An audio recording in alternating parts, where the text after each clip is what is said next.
বাহাত্তরের সংবিধানের একদম খারাপ ভার্সনটার অবস্থায় আমরা এখন আছি, যেহেতু অন্তর্বর্তীকালীন সরকার আহ, আক্ষরিক অর্থে সংবিধান পরিবর্তন করেনি বা করতে পারেনি।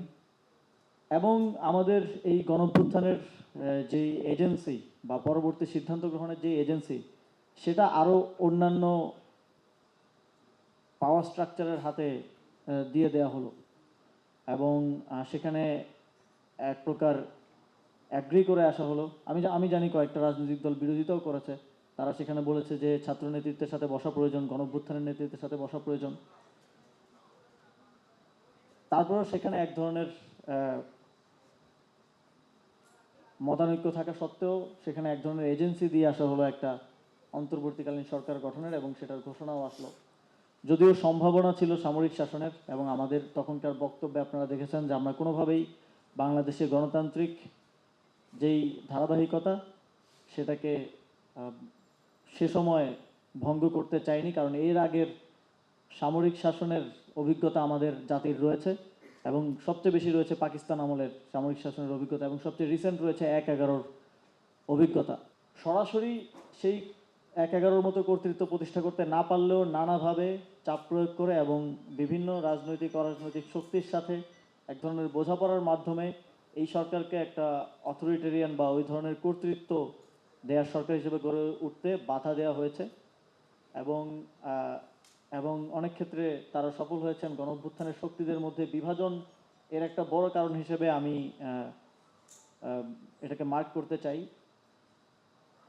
ফলে যেটা হয়েছে, আমরা যে ধরনের ড্রাস্টিক্যাল চেঞ্জ চেয়েছিলাম সেটা বাস্তবে সম্ভব হয়নি। তবে এখানে আরেকটা জিনিস মার্ক করা প্রয়োজন, যেটা বাস্তবতা।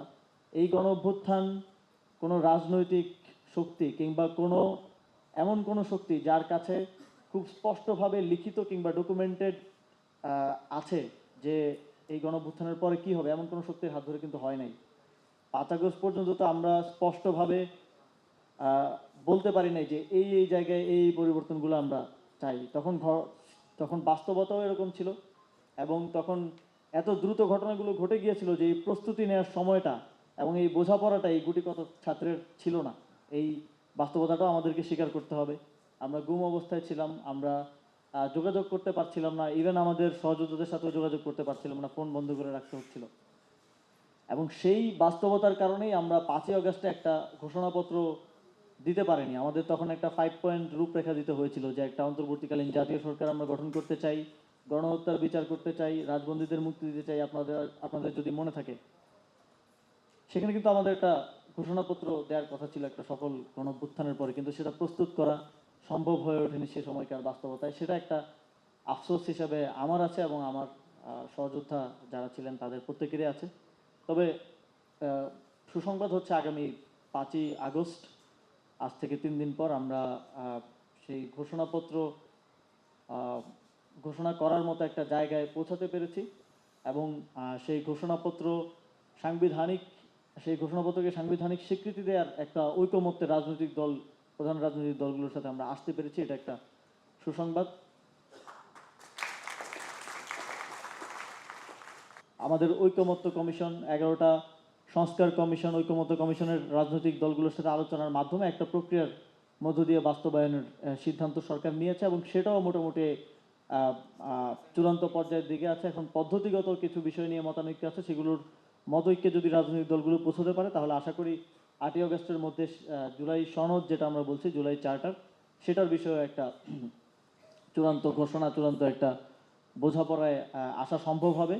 যতই আমরা ঐক্যমত্যে পৌঁছাই, যতই আমরা পেপার ওয়ার্ক করি, দিন শেষে একটা বিষয়ে খুব স্পষ্ট এবং একটা বিষয়ে খুব লেভারেজ থেকে যায়, সেটা হচ্ছে ক্ষমতায় যে থাকে তার গুডউইল।